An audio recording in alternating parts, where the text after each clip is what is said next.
My stepdaughter yelled, "You're not my dad. I will do whatever I want in my house, while living in mine." I said, "Okay."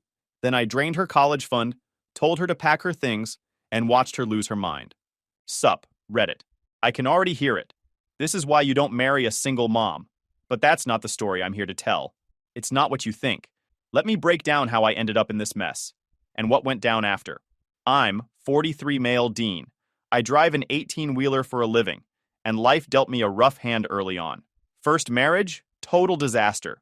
Found out I'm shooting blanks, infertile as a doorknob, which apparently gave my ex-wife permission to test drive half the neighborhood. Came home early from a 2-week haul to find her getting busy with my best friend in our bed. Classy, right? Divorce took everything I had except my truck and my dignity. Spent 3 years living like a monk, hauling freight and rebuilding my life 1 mile at a time. And let me tell you, those were some dark years. Living in truck stops, showering in gas station bathrooms, eating nothing but gas station hot dogs and energy drinks because every penny went to paying off lawyers and debt. The road becomes your therapist when you've got nowhere else to go, you know? I'd drive through Nebraska at 2 a.m., listening to talk radio, thinking about how I'd trusted 2 people completely, and they'd both screwed me over. Had this one run from Phoenix to Detroit that became my regular route, 26 hours of driving through absolute nothing. Desert, farmland, more farmland, then Rust Belt cities that looked like they'd given up on life. It was depressing as hell, but it was honest work. The worst part wasn't the loneliness. It was dealing with dispatchers who couldn't organize a 1-car parade and customers who acted like you were some kind of servant because you delivered their freight. I remember this one-a-hole at a warehouse in Ohio who made me wait 4 hours to unload, then had the balls to complain that I was behind schedule. But it saved me. Every mile was money in the bank. Every delivery was proof I could still function as a human being. By the end of year 2, I'd paid off the divorce debt and started saving real money. By year 3, I had enough for a down payment on a house, something that was actually mine, that nobody could take away.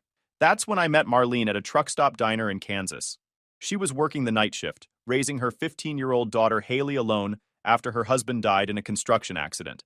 Middle of nowhere, 3 a.m., and she was still cheerful to every trucker who came through. Marlene was different. Respectful, hardworking, didn't treat me like a walking wallet or expect me to fix every problem in her life. When I told her about being infertile, she didn't flinch. "Kids aren't everything," she said. "Good men are rare."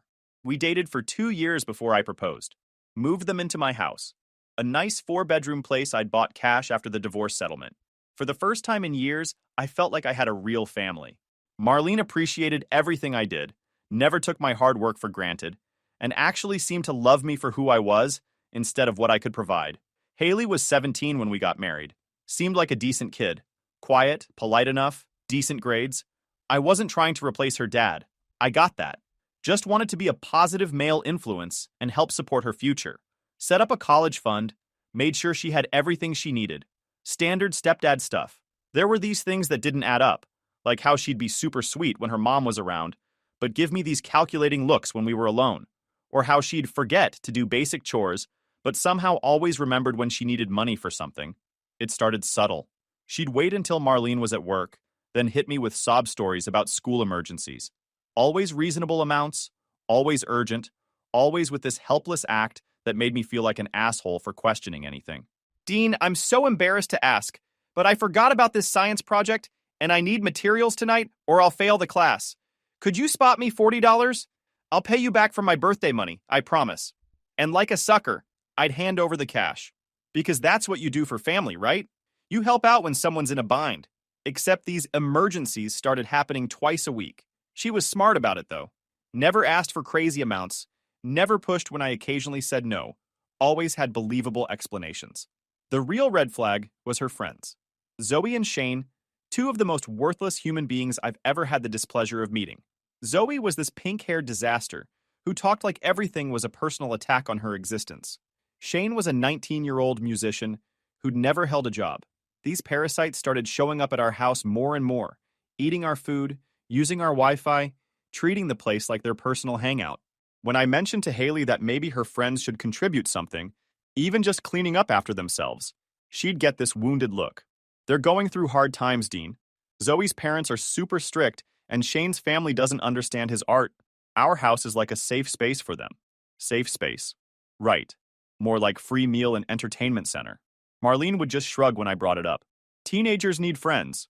Remember being that age? Yeah, I remembered being that age. I also remembered having respect for other people's homes and not treating adults like service staff. But I kept my mouth shut because I didn't want to be the one who couldn't handle normal teenage behavior. Plus, Haley was turning 18 soon, and I figured she'd mature once she hit legal adulthood and started thinking about college seriously. I was wrong, and I was about to find out exactly how wrong when three freeloaders decided to test just how much disrespect I'd tolerate in my own house. Haley's 18th birthday came and went without much drama. I got her a decent laptop for college, Marlene threw her a nice party, and for a few weeks things seemed normal. But once she was legally an adult, something shifted in her attitude, like she'd leveled up in some game and unlocked new powers. The money requests became bolder, not just school supplies anymore, but investment pieces for her wardrobe, premium skincare routines, and subscription services for everything under the sun. When I'd hesitate, she'd hit me with this routine about how she was practically an adult now and deserved some independence. I'm not asking for party money, Dean. This is stuff for my future. Professional clothes for job interviews, networking events, building my personal brand. But the worst part was how she'd weaponize Marlene's emotions. If I pushed back on anything, Haley would get teary-eyed and run to her mom about how I was being controlling and treating her like a child. Then Marlene would come to me with this concerned expression. She's trying to grow up, Dean. Maybe we should give her some space to make her own decisions. And like a moron, I'd back down. Because the last thing I wanted was to cause problems between Marlene and her daughter. Meanwhile, Zoe and Shane were practically living at our house. They'd show up after school, raid the kitchen, monopolize the living room, and act like they owned the place. Shane would leave his guitar everywhere and play the same 3 chords over and over. Zoe would use our bathroom like her personal salon, leaving makeup and hair products scattered around. They'd order DoorDash to my house and just assume I'd cover it because they forgot their wallets. They'd invite friends over without asking, basically turning the place into a teenage commune. Then, they'd stick around until midnight on school nights, acting shocked when I told them it was time to leave. But it got worse. These 2 parasites started treating my house like their personal everything. I'd come home from a 3-day haul to find Shane had borrowed my good socket wrench set from the garage. When I asked about it, he acted like I was being unreasonable. I needed to fix my bike chain, man. Chill out. No asking permission, no mention of when he planned to return it. Just took what he needed like we were roommates instead of him being a guest. Zoe was even worse. She turned my upstairs bathroom into her personal salon. Pink hair dye splattered on the shower walls, makeup and bottles covering every surface, hot tools plugged in everywhere. The place smelled like a chemical plant. When I mentioned it to Haley, she just shrugged. Zoe's parents won't let her dye her hair at home. She's just expressing herself. She can express herself somewhere that isn't my bathroom, and she can clean up after herself while she's at it. You're being dramatic, Dean. It's just hair dye. Right. Try explaining that to the security deposit when pink stains are permanently etched into your shower grout. Then came the Netflix situation. I came home to find 6 devices streaming at once. Apparently, they'd handed our password out like Halloween candy. When I changed it, Haley got all indignant about how I was being controlling about stupid stuff. Shane would bring his laundry over and toss it in with ours. No asking, no detergent, just acting like the washer and dryer were community property. He didn't even separate colors. I found my work shirts bleeding dye thanks to his rank band tees. Wow, Dean's in a mood, Zoe would say loud enough for me to hear whenever I asked for basic respect. Shane would pile on with, some people really hate young people having fun, like expecting courtesy in my own house was some kind of crime. And Haley would just giggle and shrug, like their disrespect was some kind of inside joke she wasn't part of but didn't mind watching. The breaking point almost came when I found out they'd been going through our stuff. Not stealing exactly, but borrowing without asking. Marlene's jewelry, my tools, clothes, whatever caught their fancy. When I confronted Haley about it, she acted like I was being paranoid. They're not stealing, Dean. Friends share things. That's what friendship means. Friends ask permission before taking other people's property. You're being dramatic. They always put everything back. That's when it clicked. Haley was training these parasites to disrespect me in my own home. Every time I let something slide, I was teaching them there were no real consequences for treating me like garbage. But I still didn't act. You know why? Because I'm a grown man who thinks before he reacts.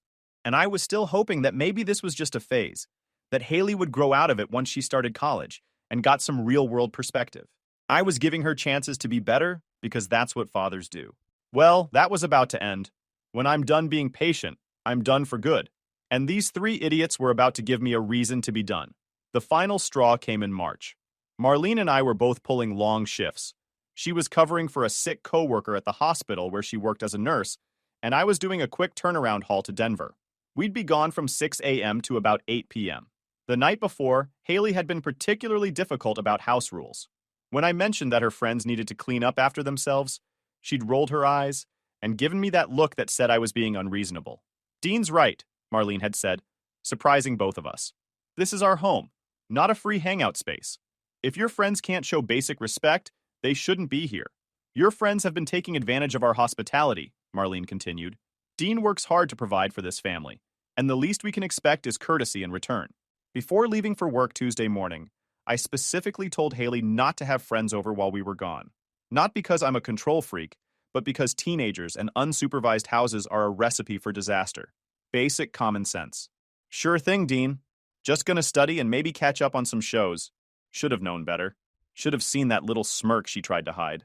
I got back around 7:30 p.m., exhausted from fighting traffic and dealing with a dispatcher who couldn't organize a lunch order.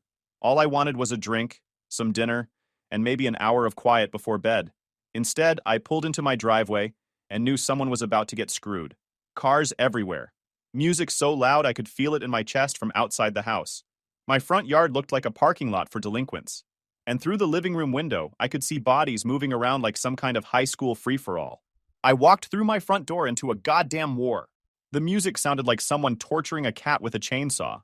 The living room was packed with kids I'd never seen before, drinking out of red cups and treating my furniture like playground equipment. Someone had moved my coffee table to make a dance floor. Someone else was smoking, or worse, couldn't tell. The kitchen was worse. Every dish I owned was dirty and scattered around. Empty pizza boxes stacked on counters. Red cups and suspicious bottles everywhere. The floor was sticky with spilled drinks and food. And in the middle of it all, holding court like some kind of queen, was Haley.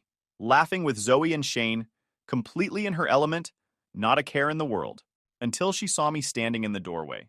The look on her face was beautiful. Pure, oh shoot, panic mixed with this desperate attempt to play it cool.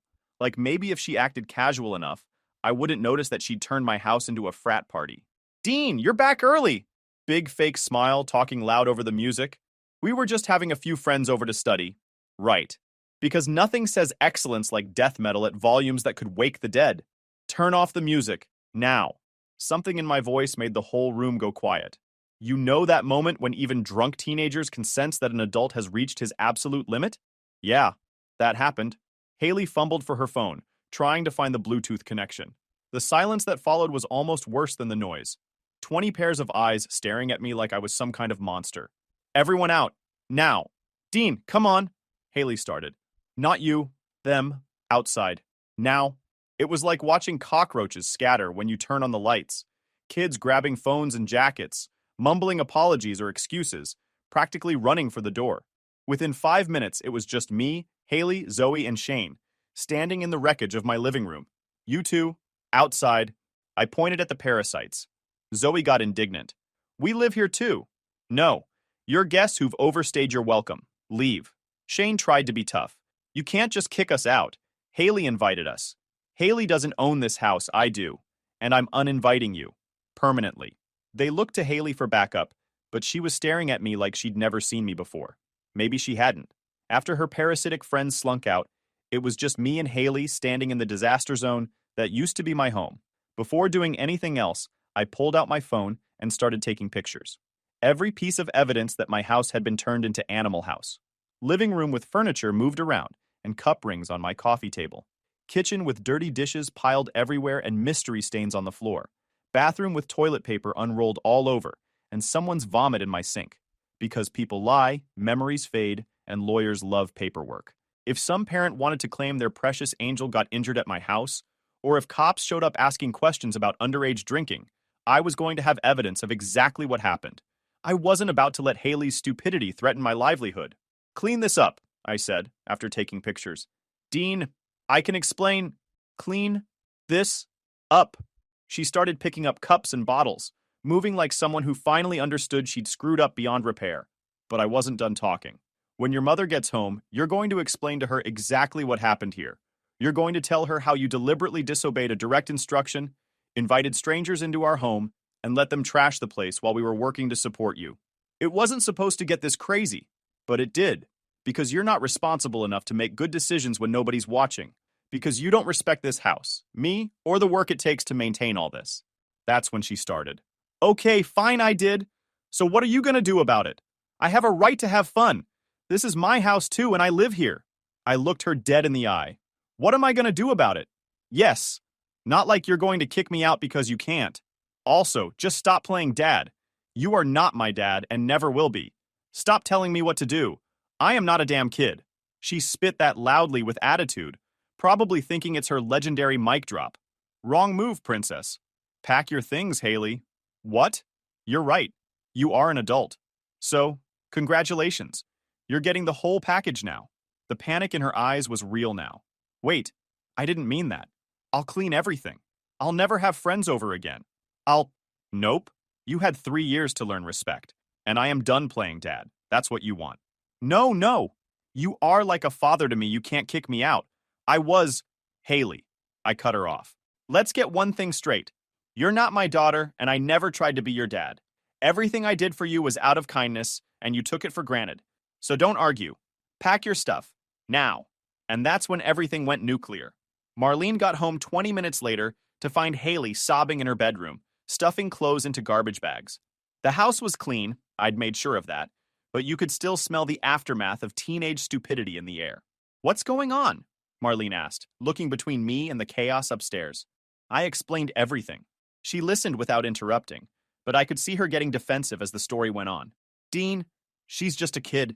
Kids make mistakes. She's 18. And this wasn't a mistake. It was a choice.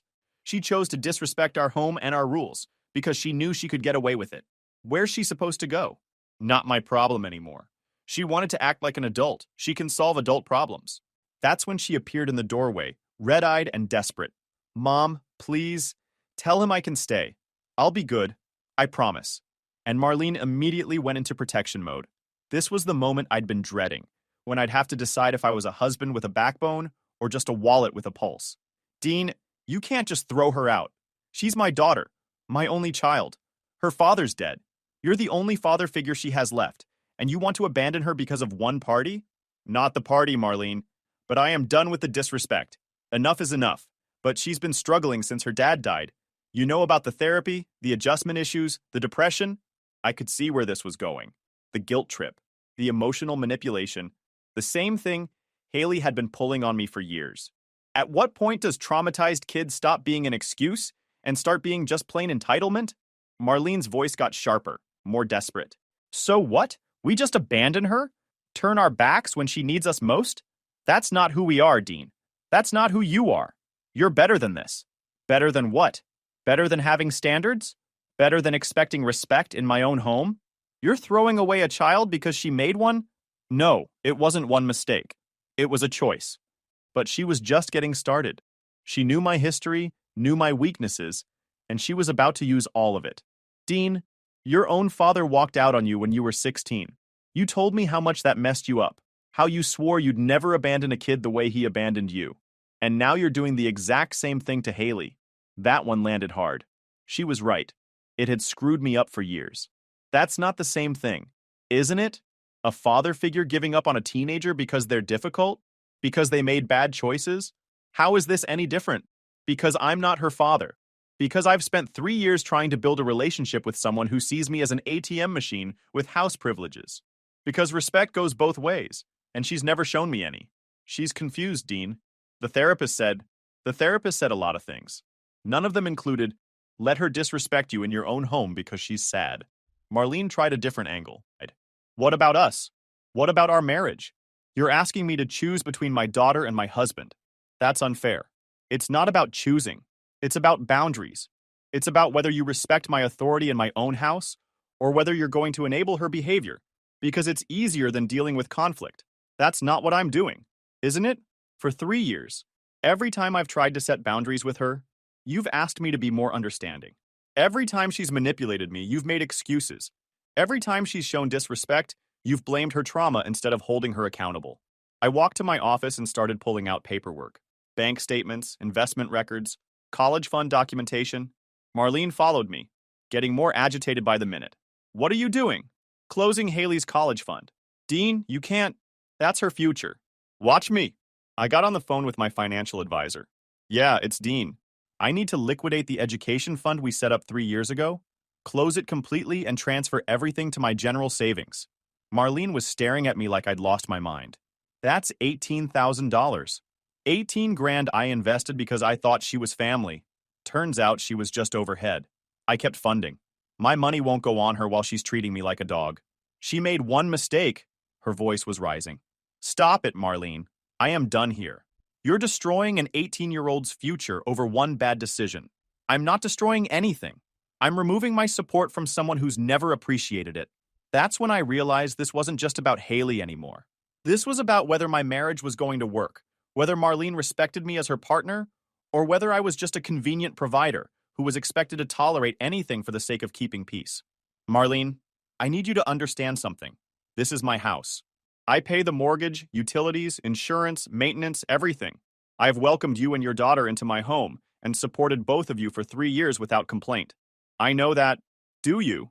Because right now you're asking me to continue housing someone who has zero respect for me or my property.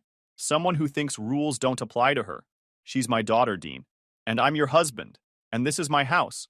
And I'm telling you that your daughter is no longer welcome here. The silence stretched out, heavy enough to snap ribs.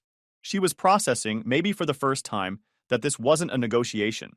This was me setting a boundary and expecting her to respect it. What if I can't accept that?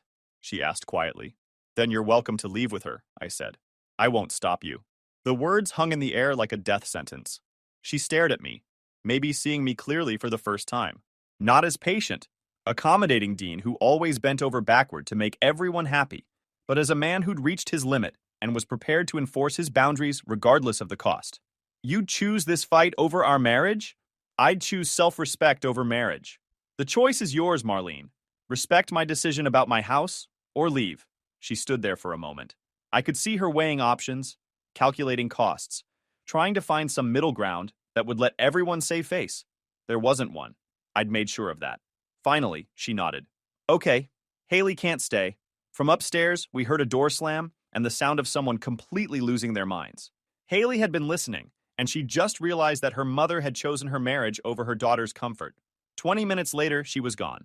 2 garbage bags of clothes, a laptop, and whatever pride hadn't already leaked out on the driveway. No forwarding address, no contact information, no promises to stay in touch.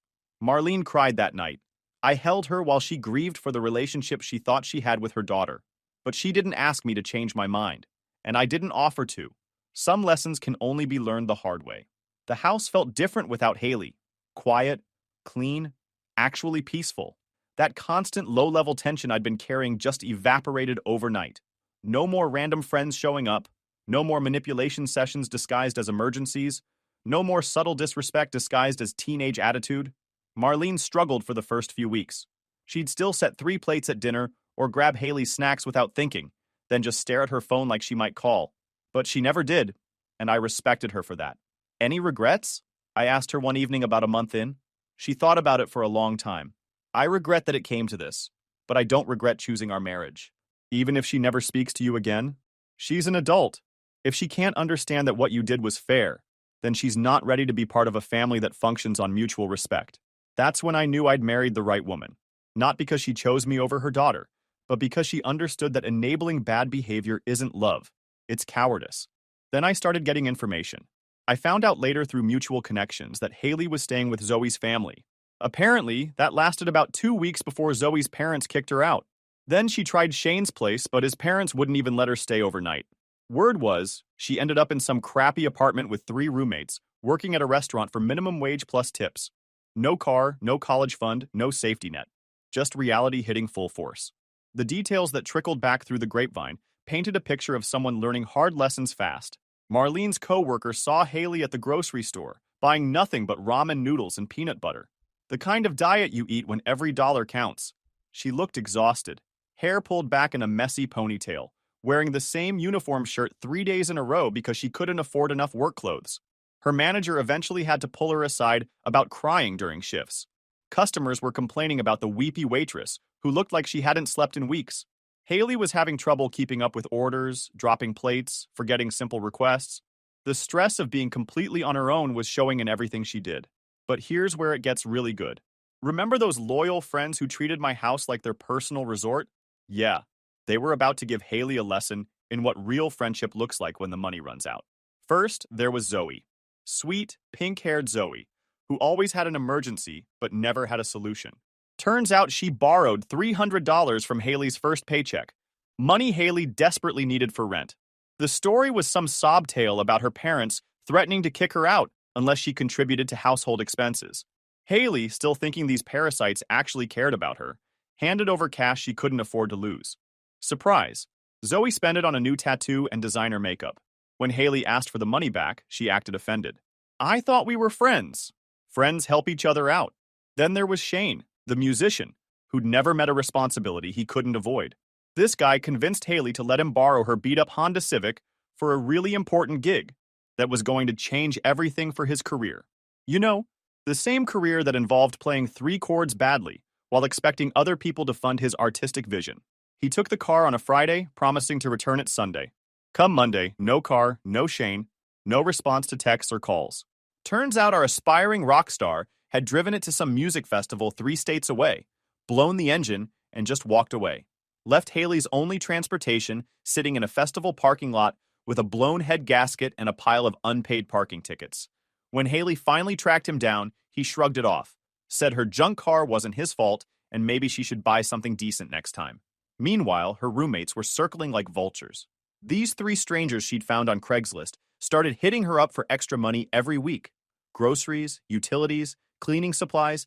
Somehow everything became Haley's responsibility because she was the new girl and needed to prove she was cool. They'd eat her food, use her toiletries, then act like she was being selfish when she asked them to replace what they'd used. The absolute chef's kiss? Both Zoe and Shane ghosted Haley the second she couldn't provide any more free benefits. No more house to crash at, no more food to raid, no more money to borrow. Suddenly, Haley wasn't worth their time anymore. Zoe went online ranting about toxic people and money. Shane wrote lyrics about fake friends who value stuff over connection. The irony was beautiful. As the weeks went by, Marlene started hearing updates that Haley was really struggling. Working double shifts to afford rent and groceries, eating cheap food to stretch her food budget. Should we help her? Marlene asked one evening. Help her what? Learn that actions have consequences? She's getting a masterclass in that right now. I mean financially. Just enough to get stable. If you want to send her money from your personal account, that's your choice. But nothing from our joint accounts, and nothing that comes back to me. She burned that bridge completely. Marlene never sent money. I think she realized that rescuing Haley would just reset the whole cycle. That's the thing about enabling. It feels like love, but it's actually the opposite. 2 months went by without a word. No calls, texts, social media contact, nothing. It was like Haley had just vanished from our lives completely. Honestly, I was fine with that. Then one evening, Marlene got a text message from Haley.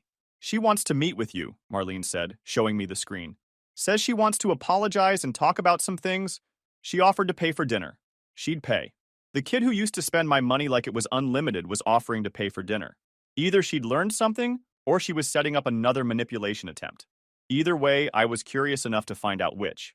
I agreed to meet her at a casual chain restaurant. Marlene came with me. When I walked in and saw her sitting in a corner booth, I barely recognized her. The good clothes were gone, replaced by what looked like Walmart basics. No professional makeup, no expensive accessories. She looked tired, older, like someone who'd been working hard just to survive. Her phone had a cracked screen in one of those cheap plastic cases from a gas station. Her nails were chipped, hands rough. Everything about her screamed broke. She stood up when she saw me, nervous. Just exhaustion and something that might have been humility. Dean, thanks for coming.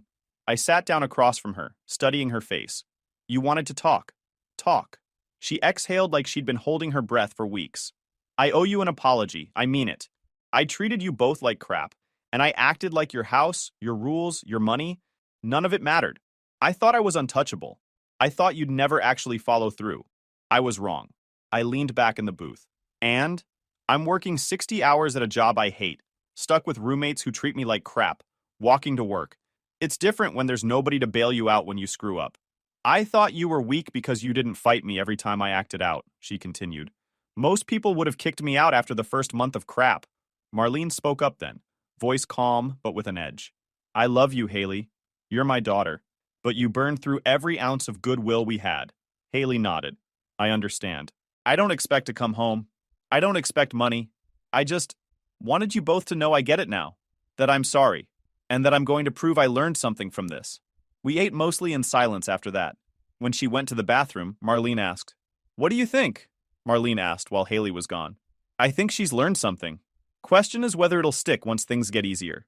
When the check came, Haley grabbed it before either of us could reach for it. Paid cash, probably half her week's wages, but she didn't flinch or make a show of it. As we stood to leave, I slid an envelope across the table. It was a check. Haley was confused. 2,000. Not charity. She froze, staring at the piece of paper. Dean, no, I can't take this. You can, I said flatly. But here's the deal. This is it. The last dime you'll ever get from me. Use it for a car, school, rent. I don't care. But don't come back asking for more because there won't be any. I'm doing this for the sake of your mother only. You see, it was enough to solve her immediate problems. Buy a cheap, reliable car, pay a couple months' rent, maybe get some decent work clothes. But it wasn't enough to make her comfortable. It wasn't enough to let her coast or stop working. It was exactly enough rope to either pull herself up or hang herself with. Her hand shook when she picked it up. She looked between me and her mother, probably trying to figure out what the catch was. You stand on your own from here, I said. She nodded slowly. I understand. Thank you so much. Marlene finally spoke. We're not your enemies, but we're not your safety net either. You show us respect. You get respect. That's the only way forward. Haley's eyes welled up then, but she held it together. She tucked the check into her pocket like it was made of gold. I'll prove it. Thank you for one last chance. We walked out together, but not like some happy family reunion. More like three people who'd finally put the terms of a contract in writing. At the curb, Haley hesitated. Mom, Dean, I really am sorry. We heard you, I said. Now show us. She smiled, then walked one way, and we walked the other. That was it. No grand speeches, no warm hugs. Terms were set, accounts closed. 6 months later, she'd used the money to buy a reliable used car and put the rest toward community college classes, working her way through school. She's finally learning that the world doesn't revolve around her. And that's what I call a win all around.